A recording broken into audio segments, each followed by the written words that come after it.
नमस्कार, fast and facts में आप सभी का स्वागत है। मैं हूं आपके साथ मीमांसा मलिक और मेरे साथ हैं पूर्णिमा। दिखाते हैं आपको सारी खबरें पूरी रिसर्च के साथ।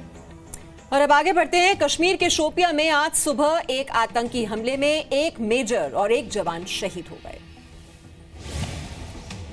रात करीब 2 बजे शोपियां के एक गांव में आतंकियों के छिपे होने की खबर मिली थी। मेजर कमलेश पांडे आतंकियों के खिलाफ सर्च ऑपरेशन को लीड कर रहे थे। सर्च ऑपरेशन के दौरान मेजर और उनकी टीम गांव की तरफ जा रही थी। उसी दौरान उनकी पेट्रोलिंग वैन पर आतंकियों ने अंधाधुंध फायरिंग शुरू कर दी। हमले में एक जवान घायल है, जिसको श्रीनगर मिलिट्री बेस हॉस्पिटल में भर्ती कराया गया है। बताया जा रहा है कि आतंकियों को सेना ने घेर रखा है। हिजबुल मुजाहिदीन ने इस आतंकी हमले की जिम्मेदारी ली है। कब तक आतंकवादी हमले? अगर अमेरिका ने स्वीकार किया है कि सबसे ज्यादा आतंकवादी हमले हिंदुस्तान पे हो रहे हैं, तो अमेरिका का रोल आखिर उन पे क्या है? अमेरिका रूस पे बैन लगा सकता है, इराक ईरान पे बैन लगा सकता है, तो पाकिस्तान पे बैन क्यों नहीं लगाता है? अब मैं समझ नहीं पा रहा हूँ सरकार का 56 इंच का सीना कहाँ है, सरकार की सोच क्या है, सरकार की बहादुरी कहाँ है। बहुत अफसोस की बात है कि रोज ऐसी एक हादसा हो रही है और हम परेशान हैं कि क्या सिचुएशन हमारे काबू में है भी। सरकार को नींद से उठना चाहिए। वही तो चला रहे हैं महबूबा जी के हाथ पकड़ के वहाँ, तो देखें कि रिजल्ट क्या हो रहा है।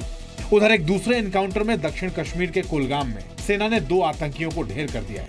सेना के मुताबिक गोपालपोरा इलाके में आतंकवादी के बारे में सूचना मिली थी। गांव की घेराबंदी कर सेना ने आतंकियों को सरेंडर करने के लिए कहा, लेकिन आतंकवादियों ने फायरिंग शुरू कर दी। जवाबी कार्रवाई में दोनों आतंकवादी मारे गए। जो ही टीम्स वहाँ पहुंची और जो ही हम लोग वहाँ पे कार्डन लग रहा था, तो उन्होंने ग्रेनेड लॉब किया सर्च पार्टीज पे और फायरिंग की।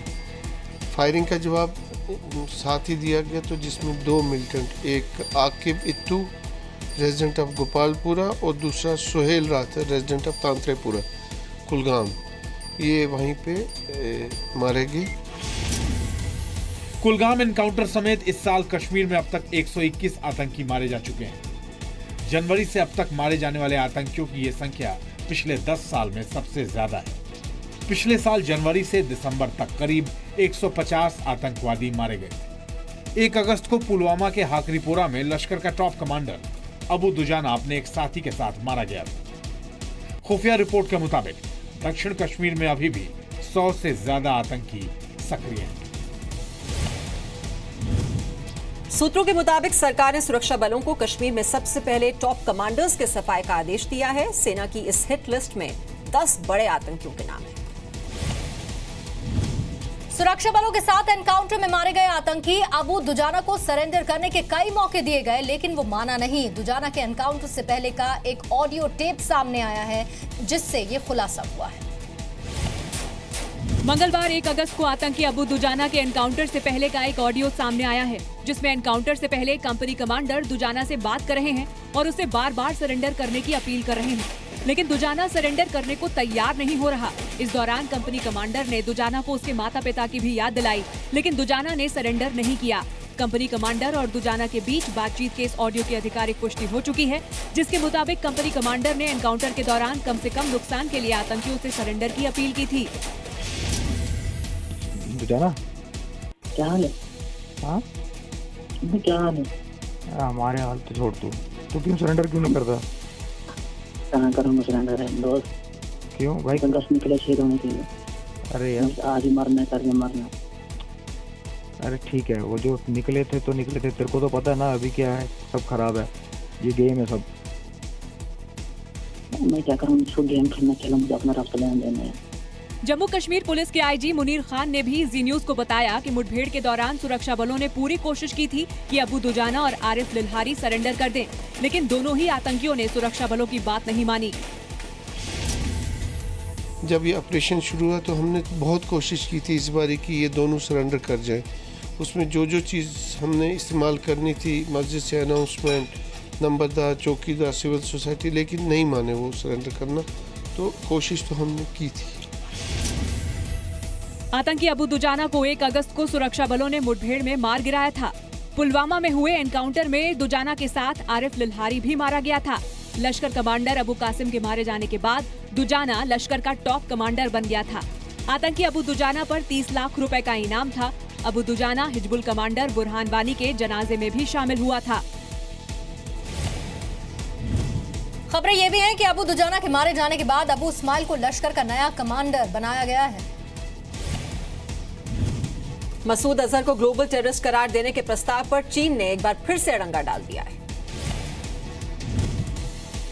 संयुक्त राष्ट्र में ब्रिटेन, अमेरिका और फ्रांस ने मसूद अजहर पर बैन लगाने का प्रस्ताव रखा गया था, लेकिन चीन ने वीटो का इस्तेमाल करके प्रस्ताव पर 3 महीने का टेक्निकल होल्ड लगा दिया।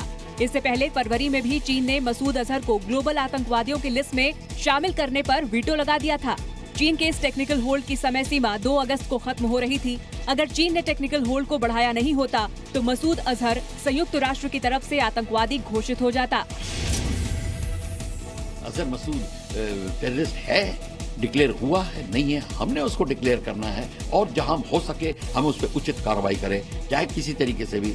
उसके ऊपर जब हम डिक्लेयर कर देंगे तो हम वही कार्रवाई करेंगे जो हमारी पॉलिसी में होगा और उसकी हमें ज्यादा चिंता नहीं करनी और ज्यादा नगाड़े नहीं बजाने। हर मामले, हर मसले में चाइना जो है भारत के खिलाफ कुछ न कुछ मुद्दों के ऊपर, जैसे कि NSG है, ये टेररिस्ट को बैनिंग के लिए इंटरनेशनल अजहर मसूद जैसे, तो इसके ऊपर हमेशा जो है इसको वीटो करता रहेगा। पर भारत जो है इस बात को लेकर के हमेशा उभारता रहेगा। मसूद अजहर के मामले पर चीन ने बहानेबाजी करते हुए कहा कि आने वाले समय में मसूद अजहर पर फैसला लिया जा सकता है। संयुक्त राष्ट्र में इस पर आवेदन आने के बाद ही कुछ कहा जाएगा। We are very concerned that this is continuing to happen because there is no question in anybody's mind that Masood Azhar is a terrorist. He was released, as you know, from our jails. 14 countries are in favor of blacklisting this individual. China alone is acting like this. संयुक्त राष्ट्र की 15 सदस्यों वाली security council में चीन इकलौता देश है जो भारत के प्रस्ताव का विरोध करता है। भारत ने पिछले साल मार्च में मसूद अजहर पर बैन लगाने का संयुक्त राष्ट्र में प्रस्ताव रखा था। चीन ने इस पर वीटो लगाकर रोक दिया। चीन ने फिर 3 महीने के लिए यानी 2 नवंबर तक प्रपोजल को टेक्निकल होल्ड पर रख दिया। आतंकी लिस्ट में नाम आ जाने पर मसूद की संपत्ति जब्त की जा सकेगी, खुलेआम रैलियां नहीं कर सकेगा, एक देश से दूसरे देश की आवाजाही पर भी रोक लगेगी। आतंकी और आतंकी संगठनों पर बैन लगाने का फैसला UNSC की 1267 कमेटी ही करती है। अक्टूबर 1999 में इसी कमेटी में प्रस्ताव पास करने के बाद उसामा और उसके संगठन पर बैन लगाया गया था। हरियाणा के मेवात में स्कूल में धर्म परिवर्तन के मामले में जी न्यूज की खबर का बड़ा असर हुआ है। जी न्यूज पर खबर दिखाए जाने के बाद मॉडल स्कूल का प्रशासन उस बच्चे के एडमिशन के लिए तैयार हो गया जिसका कल तक एडमिशन लेने से मना कर रहा था। कल जी न्यूज ने खबर दिखाई, आज मॉडर्न स्कूल के कर्मचारी बच्चे के घर पहुंचे और उसका एडमिशन प्रोसेस पूरा किया। मेवात की खबर दिखाए जाने के लिए सांसदों और नेताओं ने जी न्यूज की तारीफ की और दोषियों के खिलाफ कड़ी कार्रवाई की मांग की। जी न्यूज को धन्यवाद देता हूं कि जी न्यूज ने उन सवालों को उठाने का काम किया है जिससे आज Bharat day by day Bharat की सामाजिक स्थितियां और परिस्थितियां बिगड़ती जा रही है।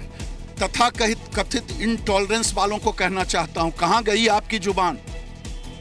धर्म परिवर्तन बच्चों से जिस ढंग से मेवात में आपने दिखाया है, ये देश को कतई बर्दाश्त नहीं। और देश के लोगों से आग्रह करना चाहता हूं, ऐसे मुल्ले कट्टरपंथियों को कठोर से कठोर सजा मिलनी चाहिए। सरकार के पैसे से इस प्रकार का धर्म परिवर्तन का काम करना, बच्चों को जबरदस्ती नमाज पढ़ाने की बात करना, उनको इस्लाम की बातें वो करना, उनको जबरदस्ती कराना, ये बहुत ही गलत है और कानून के खिलाफ है और ऐसे लोगों के खिलाफ जो है सख्त कार्रवाई करने की जरूरत है। ये देश को विघटन पे लेके जाने वाली बात है भैया, यही तो है ना। क्या उन बच्चों पे गुजर गई होगी, क्या उनके माता पिता पे गुजर गई होगी और समाज को क्या मैसेज देना चाहते, कौन है ये लोग? और मैं चाहता हूँ सरकार जिन्होंने ये कार्रवाई की है उनके ऊपर सख्त और कड़ी कार्रवाई करे। दिल्ली से सिर्फ 80 किलोमीटर दूर हरियाणा के मेवात में एक स्कूल में धर्म परिवर्तन की साजिश चल रही थी। जिस उम्र में बच्चों को धर्म की सही समझ तक नहीं होती, उसी उम्र में मेवात के मढ़ी गांव में एक स्कूल को धर्म का अखाड़ा बना दिया गया। 3 हिंदू बच्चों से स्कूल में जबरन नमाज पढ़वाई गई। जी न्यूज के खुलासे ने देश की आंखें खोल दी। विजेंद्र के बेटे ने 2013 में मेवात मॉडल स्कूल में 6वीं में एडमिशन लिया था। जो स्कूल में बने हॉस्टल में रहता था। पीड़ित छात्र के मुताबिक हॉस्टल में दूसरे धर्म के बच्चे उसकी पिटाई करते थे और क्लास में टीचर जबरन नमाज पढ़ने के लिए कहते थे। 2014 में विजेंद्र के बेटे ने हॉस्टल छोड़ दिया और उसने इसकी शिकायत की, जिसे उसके पिता ने भी अनसुना कर दिया। बाद में विजेंद्र के बेटे ने घर में भी नमाज पढ़नी शुरू कर दी। बहन ने भाई को नमाज पढ़ते देखा तो पिता को बताया। मामले की शिकायत संतराम राम के टीचर से की, जिसके बाद 30 जुलाई को डीएम ने मोइनुद्दीन और आरिफ को निलंबित कर दिया। जी न्यूज ने सबसे पहले मेवात के स्कूल में धर्म परिवर्तन की खबर दिखाई। मेवात मॉडल स्कूल मढ़ी में धर्म परिवर्तन के लिए बच्चों के ऊपर दबाव डालने का आरोप लगा। छात्रों का आरोप, स्कूल में उन्हें नमाज पढ़ने के लिए कहा गया, पिटाई की गई। छात्रों की शिकायत पर 2 आरोपी टीचर सस्पेंड किए गए, 1 आरोपी टीचर का तबादला। स्कूल में धर्मांतरण के लिए दबाव की घटना का राजनीतिक दलों ने विरोध किया।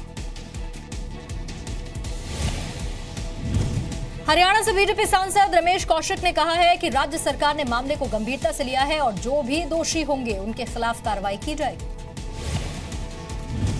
कर्नाटक के ऊर्जा मंत्री के खिलाफ आज भी इनकम टैक्स विभाग की छापेमारी चल रही है। छापेमारी के दौरान अब तक 10 करोड़ रुपए जब्त किए जा चुके हैं। कर्नाटक के ऊर्जा मंत्री डीके शिव कुमार के ठिकानों पर आयकर की छापेमारी आज दूसरे दिन भी जारी है।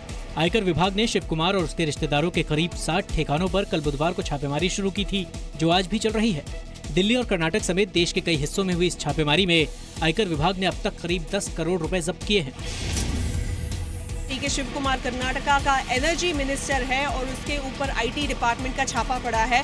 कल सुबह पड़ा था 60 डिफरेंट लोकेशंस में और अभी सेकेंड स्ट्रेट डे चल रहा है। सिक्योरिटी अरेंजमेंट्स बाहर हुए हैं, पुलिस तैनात है और ये देखभाल कर रहे हैं कि कुछ भी सिचुएशन आउट ऑफ हैंड ना हो जाए। इससे पहले कल इनकम टैक्स विभाग ने बेंगलुरु में उस ईगल्टन गोल्फ रिजॉर्ट पर छापा मारा, जिसमें गुजरात कांग्रेस के 44 विधायक ठहरे हैं। कांग्रेस का आरोप है कि सरकार ये सब साजिश के तहत कर रही है, जबकि सरकार ने साफ कर दिया है कि इनकम टैक्स विभाग की कार्रवाई भ्रष्टाचार के खिलाफ सबूतों के साथ है। उधर इनकम टैक्स विभाग के सूत्रों ने ये साफ कर दिया है कि छापों का गुजरात कांग्रेस के विधायकों से लेना देना नहीं है और ये छापेमारी सिर्फ कर्नाटक के एक मंत्री के ठिकानों पर की गई है। मैं लगातार बोल रहा हूँ कि घोषित इमरजेंसी और तानाशाही 75% लागू हो गया। इतने डकैत है सब घड़ियाल, उनके यहाँ छापा क्यों नहीं मारा जा रहा? These raids simply because it seems very clear to us that the motive is not an objective professional motive, it is a political motive. Honestly, this does not look good for our democracy. If you have any official issues, by all means do your job professionally, but don't do it at this time when there is a very clear political message being sent. The optics are very ugly for the government. Income tax विभाग की कर्नाटक के ऊर्जा मंत्री DK Shiv Kumar के ठिकानों पर छापेमारी जारी है। डीके शिव कुमार पर आयकर विभाग को आर्थिक अपराध में शामिल होने का शक है। डीके शिव कुमार और उनके रिश्तेदारों के 60 ठिकानों पर एक साथ आयकर विभाग की छापेमारी हुई।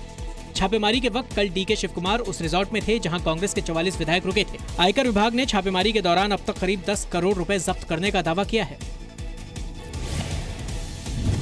अपने मंत्री के खिलाफ हुई छापेमारी के विरोध में कर्नाटक कांग्रेस के नेताओं ने आज बेंगलुरु में विरोध प्रदर्शन किया। राज्यसभा चुनाव में नोटा यानी कि नन ऑफ द अबव उपरोक्त में से कोई नहीं विकल्प का इस्तेमाल होगा। आज सुप्रीम कोर्ट से कांग्रेस को तत्काल कोई राहत नहीं मिली है। गुजरात में 3 सीटों के लिए 8 अगस्त को राज्यसभा चुनाव होने वाला है। इस चुनाव में नोटा का भी विकल्प रखा गया है। गुजरात कांग्रेस ने राज्यसभा चुनाव में नोटा के इस्तेमाल पर रोक लगाने की कोर्ट से अपील की। सुप्रीम कोर्ट ने कांग्रेस से पूछा कि जब इलेक्शन कमीशन ने नोटा के लिए 2014 में नोटिफिकेशन जारी किया था तो अपील करने में इतनी देरी क्यों की? नोटा पर चुनाव आयोग का क्या नियम है? व्हिप के बाद भी नोटा का इस्तेमाल करने पर विधायक को अयोग्य नहीं ठहराया जा सकता। नोटा का विकल्प चुनने पर विधायक की सदस्यता भी बनी रहेगी और वोट भी वैध माना जाएगा। गुजरात कांग्रेस को डर है कि उसके कुछ विधायक पार्टी व्हिप के खिलाफ जाकर नोटा का विकल्प चुन सकते हैं। सुप्रीम कोर्ट ने नोटा को लेकर चुनाव आयोग से जवाब मांगा है। अगली सुनवाई 23 सितंबर को होगी। गुजरात की 3 सीटों पर 8 अगस्त को राज्यसभा का चुनाव होना है। बीजेपी से अमित शाह, स्मृति ईरानी, बलवंत सिंह राजपूत और कांग्रेस से अहमद पटेल मैदान में है। कांग्रेस को जीत के लिए 46 वोटों की जरूरत है, हालांकि उसके पास अभी 47 विधायक। कांग्रेस को डर है कि वाघेला के प्रभाव में कुछ विधायक नोटा का इस्तेमाल कर सकते हैं। साल 2013 में सुप्रीम कोर्ट ने ईवीएम में नोटा ऑप्शन दिए जाने का आदेश दिया था। साल 2014 से ही राज्यसभा चुनाव में नोटा लागू हुआ था। पूर्व राष्ट्रपति प्रणब मुखर्जी ने ट्विटर पर पीएम मोदी की एक चिट्ठी शेयर की है और लिखा है कि पीएम की इस चिट्ठी ने मेरा दिल छू लिया। पीएम ने ये चिट्ठी प्रणब मुखर्जी के कार्यकाल के आखिरी दिन लिखी थी।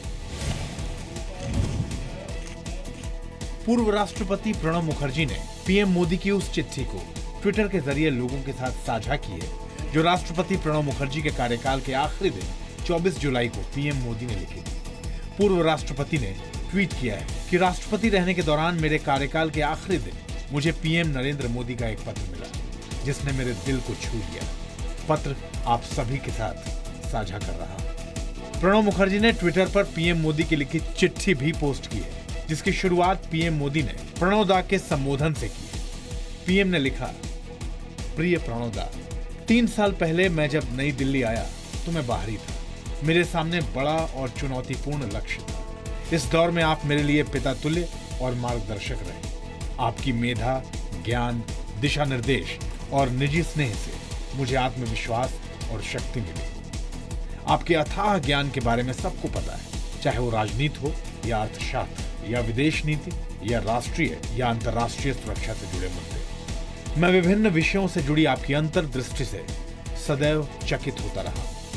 प्रणोदा, हमारी राजनीतिक यात्रा अलग अलग राजनीतिक दलों के माध्यम से हुई है। कई मौकों पर हमारी विचारधारा अलग रही है। हमारे जीवन अनुभव भी भिन्न है। मेरे पास केवल मेरे राज्य का प्रशासनिक अनुभव था, जबकि आपके पास कई दशकों का राष्ट्रीय राजनीति और नीति का अनुभव था। फिर भी हम आपसी सामंजस्य के साथ काम कर पाए। राष्ट्रपति जी, ये मेरे लिए गर्व की बात है कि मुझे आपके प्रधानमंत्री के तौर पर काम करने का अवसर मिला। आपका शुभेच्छु, नरेंद्र मोदी। पीएम मोदी ने पूर्व राष्ट्रपति प्रणब मुखर्जी के ट्वीट का जवाब दिया और लिखा कि वो हमेशा उनके साथ काम करने के लिए तैयार रहेंगे। पीएम मोदी का प्रणब मुखर्जी को लिखा पत्र 24 जुलाई 2017 का है। पीएम मोदी ने राष्ट्रपति प्रणब मुखर्जी को 2 पन्नों की चिट्ठी लिखी थी। 24 जुलाई 2017 को भारत के 13वें राष्ट्रपति प्रणब मुखर्जी के कार्यकाल का आखिरी दिन था। 25 जुलाई को रामनाथ कोविंद ने देश के 14वें राष्ट्रपति के रूप में शपथ ली। पीएम ने अपनी चिट्ठी में लिखा है कि मेरे स्वास्थ्य के प्रति आपकी चिंता मेरे अंदर ऊर्जा भर देती है। आरोपी टीचर को स्कूल ने बर्खास्त कर दिया है और प्रिंसिपल ने घटना की पुष्टि की है। रुड़की के लड़हौरा के जेपी इंटरनेशनल स्कूल में 6ठी में पढ़ने वाली 2 छात्राओं ने अंग्रेजी की टीचर पर आरोप लगाया था। परिवार वालों की शिकायत पर आरोपी टीचर के खिलाफ पुलिस ने केस भी दर्ज कर लिया है। इस पनिशमेंट के जो तरीके थे उस पर पिताजी उसके आरोप लगाए, जिसमें थाने में तहरीर दी, मुकदमा दर्ज कर लिया गया है संबंधित धाराओं में और आगे विवेचना जारी है। रुड़की के जॉइंट मजिस्ट्रेट ने पूरे मामले की रिपोर्ट तलब की है। स्कूल का कहना है कि इंग्लिश के क्लास में टीचर ने टेस्ट लिया था। पीड़ित छात्राओं का नंबर कम आने पर उनकी शर्ट के बटन को खोलकर सजा दी गई थी। प्रिंसिपल का कहना है कि मामले का पता चलते ही आरोपी टीचर को स्कूल से निकाल दिया गया।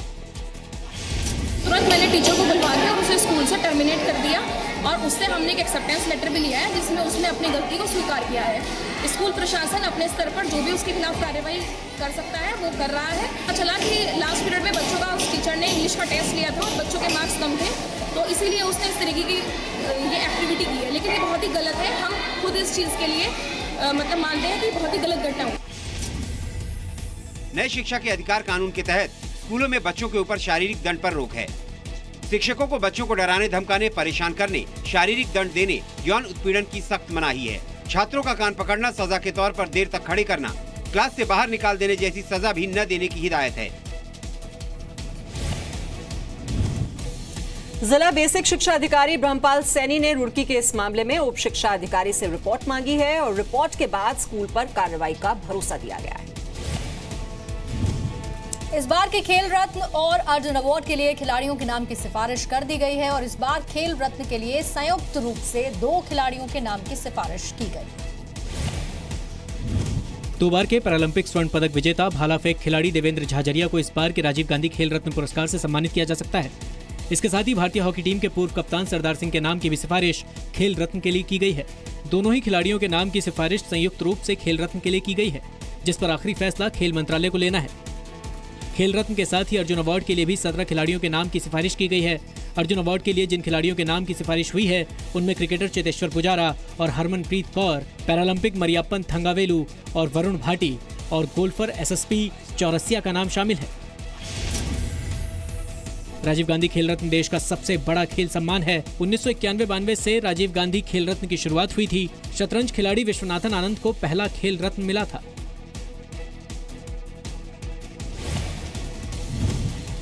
छत्तीस साल के देवेंद्र झाझरिया ने 2016 पैरालंपिक में वर्ल्ड रिकॉर्ड बनाते हुए स्वर्ण पदक जीता। फास्ट एंड फैक्ट्स में आज के लिए इतना ही।